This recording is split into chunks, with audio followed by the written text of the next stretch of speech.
Myths and reality. I now request the speaker to begin. Thank you. Good afternoon, everybody. Now, first of all, I would like to say that this is a subject which is not for presentations because the conditions all across India are very. I have been traveling the length and breadth of this country for the last 30 plus years. Say from 1990, I have been traveling approximately 22 days a month. And what is happening is, I would like to share with you, and what I'm talking about is only from the Indian context. Please mind you, this is totally from Indian context, and this is from what I have been observing all along. Now, the topic for today is commercial dairy farming failures, myths and reality. So, why dairy farming? So, if you look at dairy farming is the largest business besides agriculture. If you are know, I don't know if you are aware, the last year's turnover was approximately 12 lakh crores. The demand for milk is growing by 7%, whereas the production is increasing only by 4 to 5%.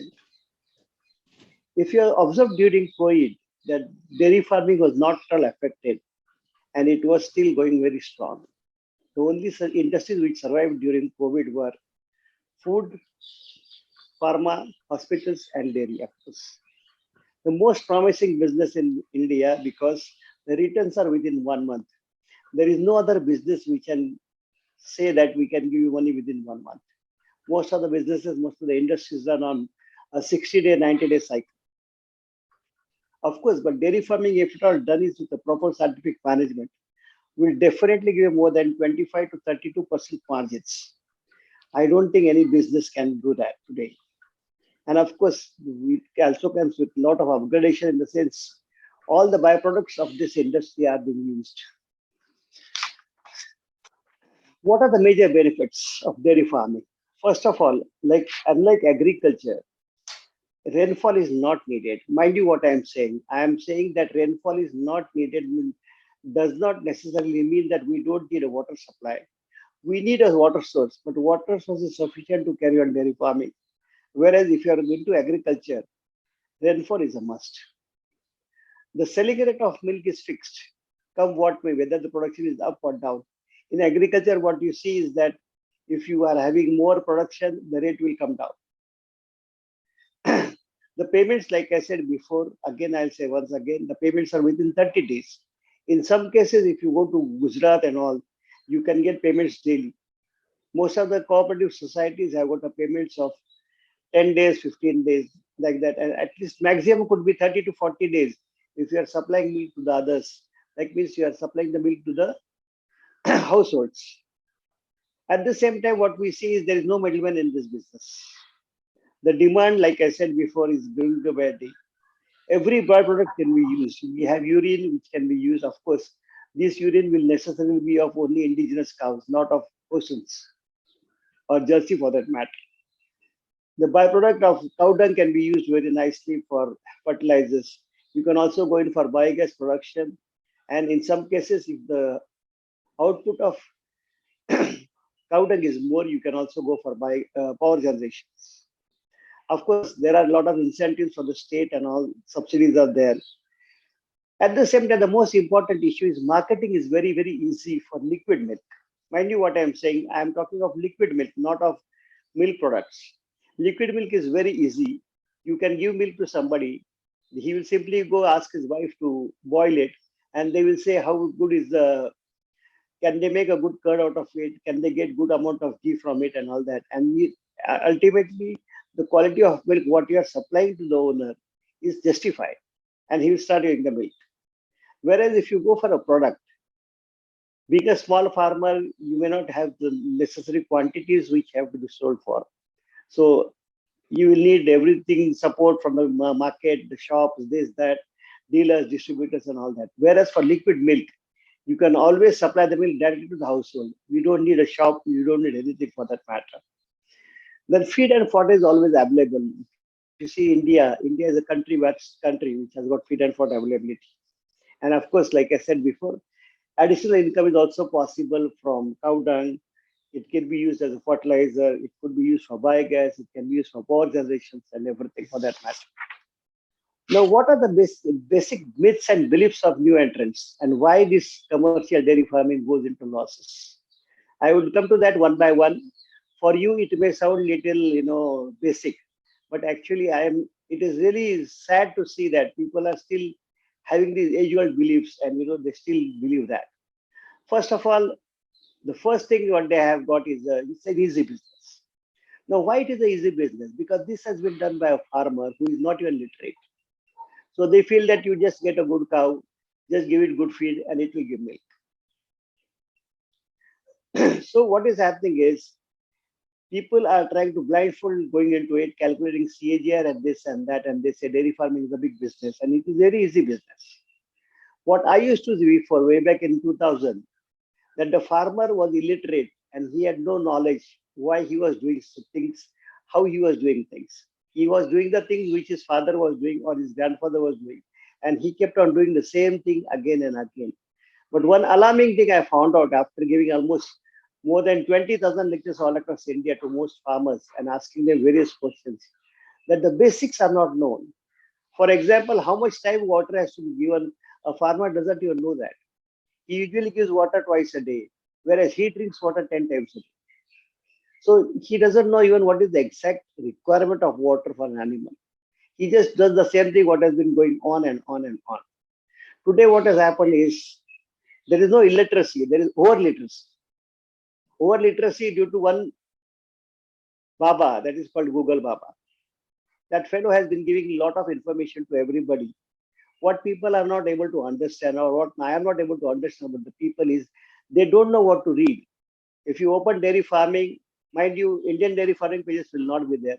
It will be always dairy farming in general throughout the world. Now, what is happening is Google is not like Wikipedia. Google is one media where everybody is taken in. If I write for dairy farming, I'm into Google. If I write against dairy farming, still I'm in Google. So what happens in the process is that a person who is entering new, he feels that I'm getting the information, the valid information, but how much valid it is for his own business, he is not able to fathom. And that's why this happens. Second big myth I see for with people is, they feel that the animal gives milk always. Surprising. I really don't know how this is happening, because if you look at it that way, people always calculate with me, sir, we will keep 100 cows. If it is giving 20 liters of milk, I'll get 2,000 liters of milk. I said, no, sir, you will not get 2,000 liters of milk. He said, how this is possible? It is a cow. I said, yeah, it is a cow. It is not a machine. A cow will give milk only after a calf is born, not before. Number one. Number two, a cow will give milk only during the lactation period. Lactation period is what? A period which after the calf is born, about 300 days. It could be not 300 days. We say that as a bookish value, but however, the actual value the actual number of days when she's milking can vary from 270 or 250 to 300. Now, for example, if you say we have got a cow of 20 liters, because she has given an average milk of 3,000, 6,000 liters, we feel that the average is 20. Sorry, it is not 20, because the cycle is not complete. A cycle, like in us, we have a financial cycle. The financial cycle runs from 1st April to 31st March. In case of a cow or a buffalo, it is actually from one calf being born to the next calf. This could not be lesser, meaning to say that this is usually minimum. What I have observed developed is 450 days in case of cows, and it is more than 500 days in case of buffaloes.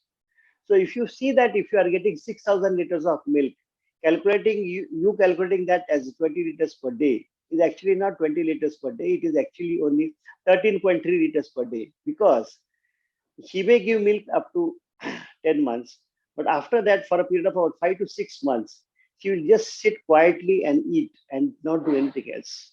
That also is an expense. Now, in India, unfortunately, every person thinks of only one thing, which is called increase the milk yield. Now, increasing milk yield is a very good thing which has to be followed by everybody. However, the milk yield is dependent upon the genetic potential of an animal. It cannot be, which cannot be, never be increased. Have you seen a Nepali person more than 4 or 5 feet up? Have you seen a African person who's white? Have you seen a European person who's black? We have not seen, because that is a genetic thing. So we cannot exceed the genetic potential of the animal. Whatever we give will only be converted into milk. Now, what is happening is, because of use of certain liquids and all that, we see that the milk yield has increased. It has actually not increased. We have not been able to reach the genetic potential of the animal, and we have got it. Now, in this case, dairy farming, if it has to be successful, we have to think in one simple way, that the milk yield should be constant. It should come regularly on heat, and it should conceive also, so that the distance between two calves is less. For example, that today the distance between two calves is 450 days. Now, if you are able to reduce it to 400 days, automatically our productivity has improved. Like it has given 6,000 liters of milk in 400 days, which is exactly 15. So if the same thing is done always, you are in a better position to improve the productivity. However, this is not being done at all. Every Tom, Dick, and Harry keeps on harping about increase the milk yield, increase the milk yield, increase the milk yield. Because if you are able to reduce your intercalving period to say a year, then what will happen is, in 5 years we'll get 5 lactations. Today, however, we are getting in 5 years only 4 lactations. So automatically the productivity is improved. But unfortunately, most of the people don't even think of this, and they believe that increasing milk is the only criteria. Another example, what the myth is that dairy farming breaks even in 1 year. Sir, it is not possible, because the 1 year goes in collecting the animals itself. We have to buy the animals not at one stroke, but we have to buy the animals month-wise. We can buy animals little bit before, in first month, in second month, third month. So by the time all the animals are there in your farm, it would be about approximately a year. Now, what are the major costs here? The costs are capital costs. Capital cost comprises construction of the sheds. It involves machinery. It involves the purchase of animals. Now, mind you, this is only once. This is only once.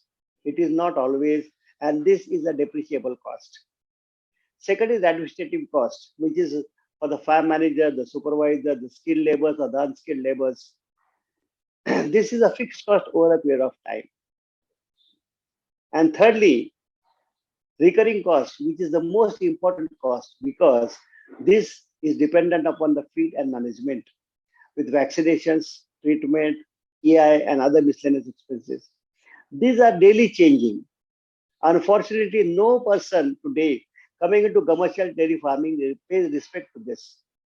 He thinks that I will feed anything, whatever is good. I will feed 30 kilos to animal, without giving an iota of thought to the balance feeding. And this is, for example, if you have got a 100-cow farm, your per day expense will be approximately 30,000 to 35,000, which is a huge thing. Now, even if you are having 100 cows, you see the expense per day, 35,000 is not small. So even if you are able to think that you can reduce this cost by improving the fodder and the feed and all that, it could be a great winner. Another big myth in people's mind is that dairy farming can be learned by having laborers. Mind you, I have never seen a laborer who is thinking of profitability of the owner. As far as the labor is concerned, it is always the work and the pay, nothing else. He only works and he gets paid for. Now, even if he commits some mistake, for example, if you incur a cost of 1 rupee per animal per day in a 100-cow farm, what you are losing is approximately 45,000 rupees in one cycle. This is a major cost and major loss making for a dairy farm. One more important thing what I am seeing is everybody says that everything can be learned from net or by getting a project report. Once again, I would say that this is simply not possible. Because if you look at the dairy farming in India, the farmers who have been doing business, they don't have any records. They don't know what has been happening, how it has been happening. So as a result of that, there is no information on Indian dairy farming on the net. Whatever information you have is from foreign countries. Unfortunately, that does not hold true, because in foreign countries, I have been to more than 36 countries to study about this. What I have seen is they have got minimum 500 to 1,000 animals. In India, 500 to 1,000 animal farms are very, very, very less. Mind you, I'm not joking. In fact, if you see, look at it, if any farm having 10,000 animals is a very rare thing in India. Even a farm with 5,000 animals is a rarity. And one of the most important aspect every person, every entrepreneur has got a belief is that all the information is free in the world. Now, information is very vital for anything for that matter. But there are two more things which are very important besides information. That is expertise and awareness. Unfortunately, Google does not provide that. Let me tell you very simply that Google will tell you how to drive a car. I have not yet seen any person who has learned how to drive a car by reading Google. So this expertise and awareness of how to keep a dairy farm is very, very essential. If you remember that many of the state governments have given a lot of money to farmers and not farmers directly the money, they had given cows to the animals, cows to the farmers. Most of the state governments have failed miserably in this project. If you look at the UK, UP, Kamdhenu Yojana, it is a big failure. I was the advisor to Andhra Pradesh government. They spent more than 500 crores on giving animals to the farmers. They failed. I just happened to ask the director, I said, have you given them any skill training as how to keep the dairy farm, how to raise these animals? They have not done that. They had just taken it for granted that he is a farmer, so he'll know how to how to keep the animal, which is very vital in this case. And unfortunately, all because of this, what has happened is the farms fail miserably.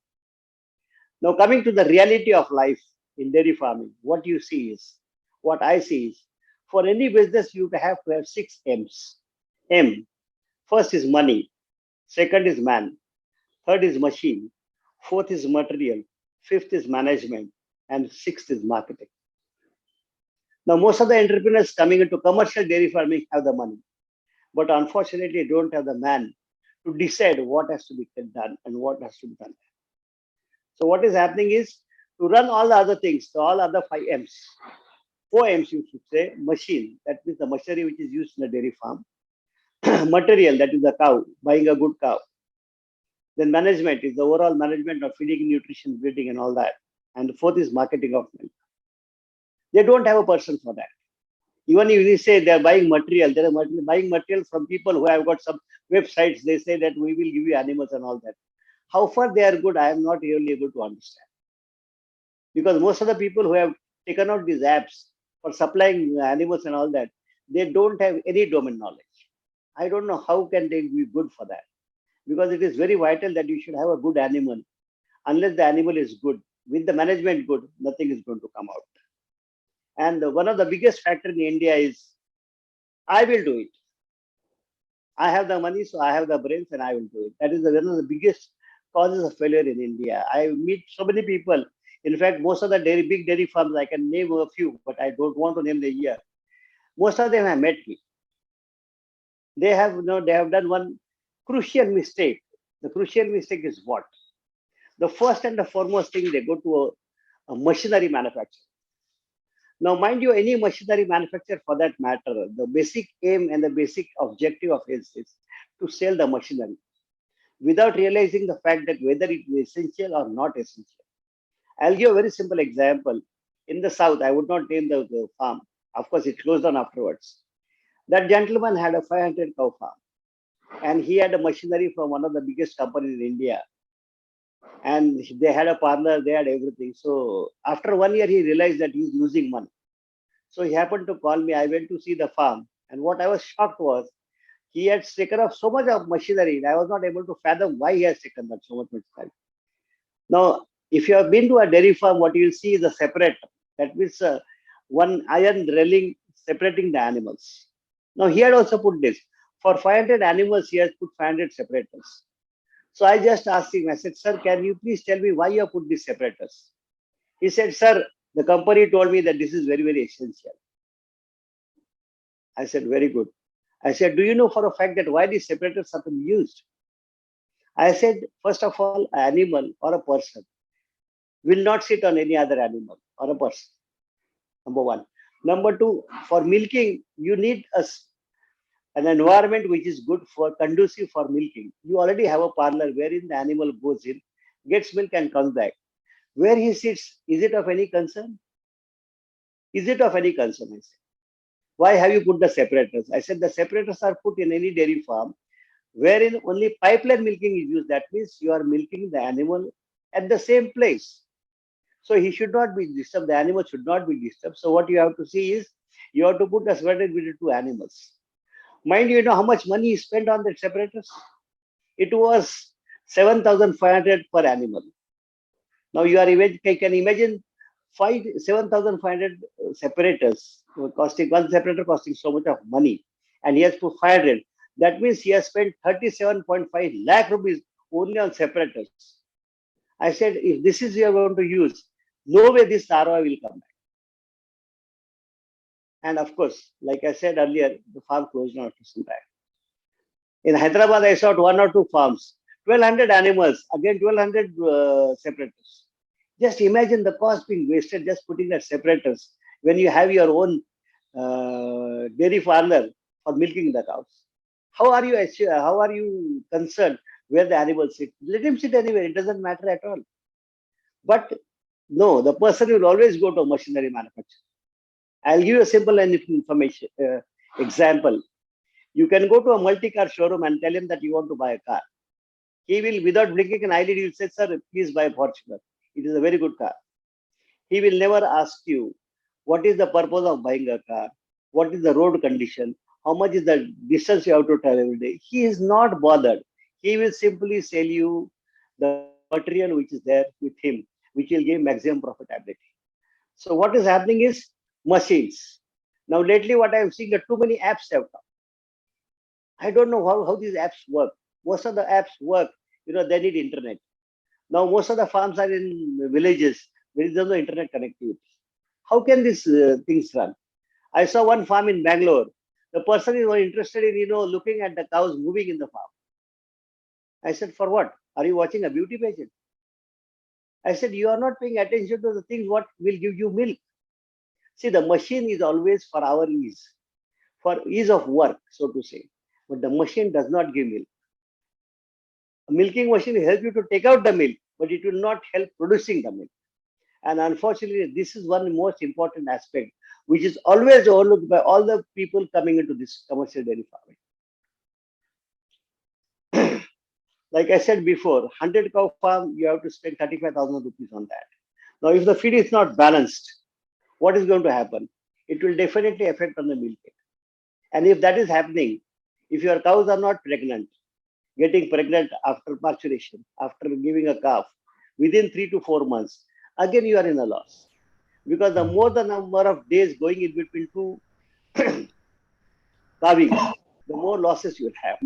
So what you see is most of the farms are closing. I'm not joking. In last 35 years, I have seen more than 90% of the farms closing.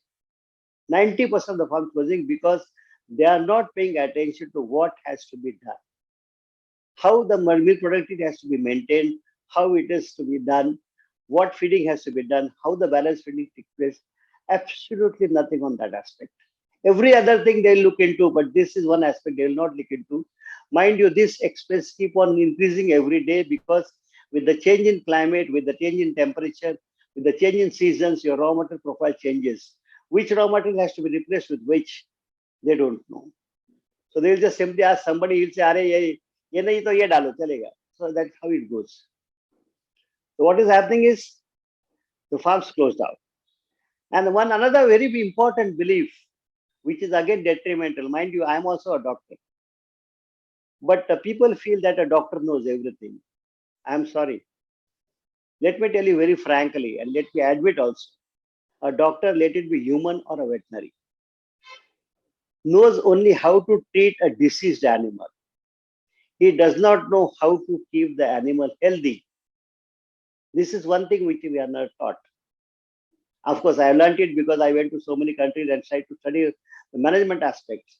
But this is not being taught to any person, any doctor related to human or veterinary. You can go to your human doctor and tell him, "Sir, can you please advise me some way by virtue of which I will not fall sick?" You take it from him, say, "I don't know." He will tell you that you fall sick, I will give you treatment free of cost.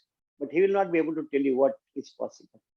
I always give people my example. I am traveling 22 days a month minimum from 1990, covering the entire India and 36 more countries. Every day, everything changes. In fact, to be very frank, I just returned from Bihar last night. Every day, everything changes, but I don't get time to do any exercise, no swimming, no yoga, nothing, nothing, nothing. But I have not fallen sick for a day till today. Can you believe that? From 1990. What I have been doing is I have just been observing my food. I always eat what my body needs, not my tongue likes. If you see, you go to see today in any metro cities, you will see most of the people, most of the college going kids, they are on the fatter side. So if you say them you are on the fatter side, are sir, khate pite ghar ke bacche. The question is not that. What happens in the slightest change in the temperature, they will fall sick, they will start sneezing, they will start coughing, they will catch the bed and all that. So at what cost is this? A pizza costs 500 rupees, whereas the food I eat costs 100 rupees. Now, the same principle can definitely be applied to animals. But then who will tell you what is to be done? That is a major issue. People will ask, Are Dr. Bolaga? Unfortunately, in India, what I see is nobody wants to say, I don't know. He will simply bullshit. He will simply keep on telling whatever comes to his mind by reading Google and all that. And by virtue of it, the person who is doing farming goes into this. Now, lastly, what I would like to say, of course, you may not like to hear it. Net is good for only information. There is no free lunch in the world. Can you believe anybody person telling you the tricks of the trade for free of cost? Why should we? Like, for example, if I have done so much over for last 40 years, do you think I'm going to give everything free to you? Why should I? Because you are making a business. So you have to spend money for that. That's an investment. So the information on Google is good, but it is not weighted like Wikipedia. So you have to think twice before reading that information, putting it into practice. And lastly, what I would say is, anybody tells you anything, in India, what happens is, अरे वो NDDP का बड़ा आदमी है, वो सही बोलता होगा. It is not the case. Mind you, in India, 99.99999% people are in dairy processing, not in dairy farming. And like I said, I would like to say again, no person in India says, I don't know. He will simply keep on doing that. No, you do this. I went to Gokar. Can you believe that the NDDP people have told them that you make milk products? So when they asked me, sir, what do you think? I said, I don't mind you making milk products. But since the milk yield is very less, you'll be making less amount of products. See, products anybody can make because you get machinery all across India. कबाड़ी के दुकान कम है आज की तारीख में, इतनी machinery वाली कंपनी है. You can even get machinery to make pani puri. So machinery is not a problem. But then how will you sell it? The product, because we take milk every day for tea, coffee, everything, but we don't take a milk product every day. Srikhand, lassi and all, we don't use every day. Once in a while, you eat some sweets. So when a person is got a simple psychology, if he's using that, he will definitely go in for a branded product. Now, again, for selling a milk product, you need marketing avenues. You need a distributor, you need a dealer, you need a shop, something of that sort. Again, that is a big expense. So I have got only one solution to these people, that if anybody tells you anything, it is better and imperative to ask him 5 questions. How, what, when, where, and why. If the gentleman is able to answer all these questions correctly, you should be able to believe him. Otherwise, there is no way you should believe him. Otherwise, the same situation is going to prevail. And of course, like I say everywhere, all the people who have failed in this business, they will say, dairy farming is a bad business. Because he doesn't want to acknowledge that he has committed the mistakes and not the animal. The animal will give what you have given to him. So the only way why these farms are failing is because of this. I can cite at least 25 examples of very, very big dairy farms being failure. First of all, the construction. In construction, where 2 crore is needed, they have put 6 crores. I don't know how this cost will come out. That is the thing. Anyway, I hope we can see some changes in this. Now, thank you very much for giving me the time. I would like to answer the questions if there are any. Thank you, ma'am. Thank you, sir, for a very nice, interesting talk. Now I'll request the participants to pose their questions one by one. Either you can unmute yourself and ask your question, or you can post in the chat box. Let me take the names. Dr. Venkanagowda. Okay. Mr. Haritas.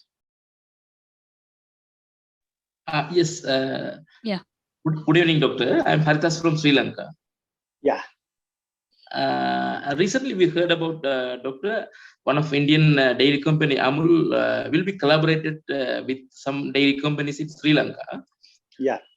So it's a kind of good opportunity to learn more from our neighbor country, but still we are struggling with the milk production because still we are importing from New Zealand or Australia. We are not following your country, but a very interesting topic you did today. So thank you very much, doctor.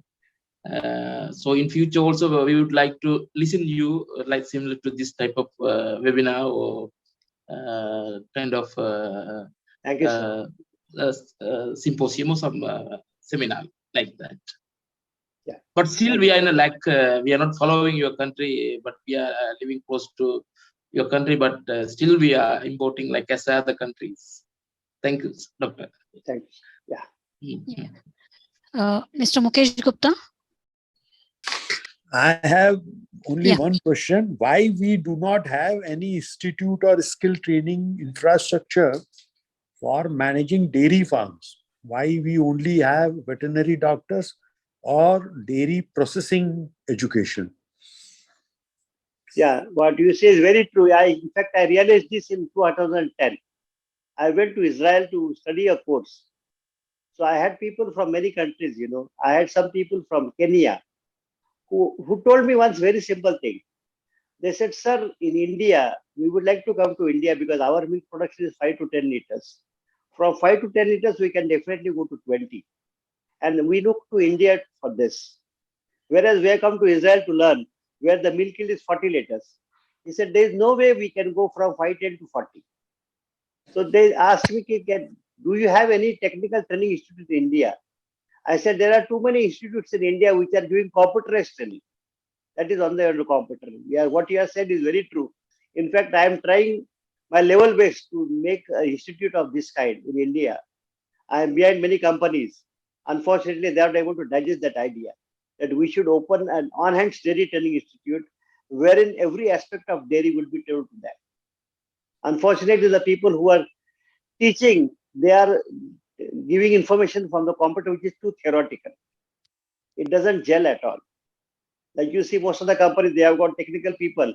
They simply go to any farm. They will not even look at the farm. They will simply open the computer and start telling how to do and what to do. So what you have raised the point is very, very good and very, very correct. In fact, I am trying, that is my aim now remaining in my life. Mind you, I am today 67. I said, before I go off, I would like to open an institute wherein I would help the farmer to have a perfect type of training in that aspect. I hope it comes true. So if you ever need any help, we can do any help in this matter, then we would be very happy to assist you, doctor. So what you need is I can do everything on my own. I'm not joking. Okay. I have people with me who will be able to train, guide, and everything. In fact, I don't mind coming and sitting there after I stop moving, because today I'm 67, maybe I'll move for 5 more years.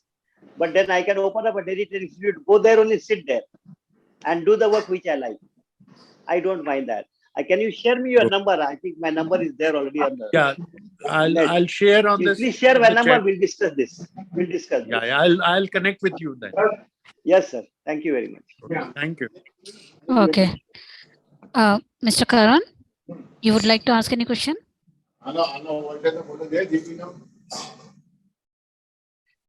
Hello, Mr. Karan? Okay.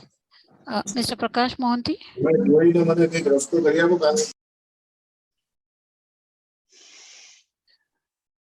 Mr. Prakash, you can unmute yourself or you can post your question in the chat box. Okay. Sir, I have just a couple of questions here. Yeah. So, what is the cost to set up a commercial dairy farm?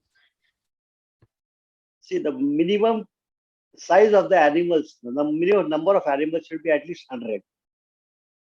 And the cost of making a dairy farm, commercial dairy farm, can be anything from 2.5 lakh to 3.5 lakh rupees per animal, depending upon the machinery you're going to put in. Okay. So this is an investment of 2.5 to 3.5 CR. Okay. Okay. So this is for 100 animals, you're saying? 100 animals, yeah. With 100 animals, you can easily get minimum 1,000 liters of milk. So what will happen is, if you're say, today the milk is being sold for at least 48.50, your input cost would be 35 rupees per liter, and you will get 50 rupees. So you can see that you are getting almost 30% profitability.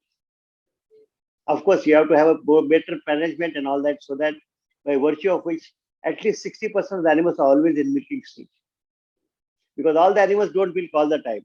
So we have to target that at least 60% of the animals are always milking. Okay. And which cow gives more milk? Is it Desi cow or the other breeds? No, I would not say about Desi cows, because Desi cows, like we have recently, we have a problem, like everybody wants to go in for Gir cows. But Gir cow is a very problematic animal. It gives 10 to 12 liters of milk, and the intercalving period is nothing less than 700 days. So unless you have very deep pockets, I don't think Gir farming would be profitable. So the ideal thing, what we see today, 90% of the animals are HF, that is the black and white cow. That would be more appropriate. We can get anything from the range of 20 liters to 40 liters. Okay. And like, are these available? Are these breeds available in Yeah, India? they are available. They are available. They are available. Okay. No problem about that. Okay. And generally, what is the cost? It depends on the milk yield. It can be anything from 80,000 to 1,40,000. Okay. Okay. Depending upon the milk yield. The more the milk yield, the more the cost. Right. Okay. So why do you feel like Desi cows are difficult to handle and manage them? Not difficult to handle. For example, in like today, everybody wants to have Gir cows. Now, first of all, Gir cow is not a domesticated cow. It is a cow which stays in the jungles. So what happens is, more than 1 year goes in domesticating it and putting it in the shed. I have one farm in Hyderabad. I remember, we had to spend 1 year just like that, to make them, come and stay in the sheds and all that. Secondly, like I said, the intercalving period is very high. Actually, the uterus is on the lower side. So what is happening is, artificial insemination is not possible. You have to do natural service, which again is very expensive. And you can imagine, if the cow is giving 3,000 liters of milk in 700 days, how much is the average? Not even 4, which is not viable. Of course, the farm I have in Hyderabad, that gentleman is selling his milk for 150 rupees. So it's okay for him. But everybody cannot do that. Okay. Okay. Yeah. One second. Anything else? Yeah, I'm just checking. Yeah.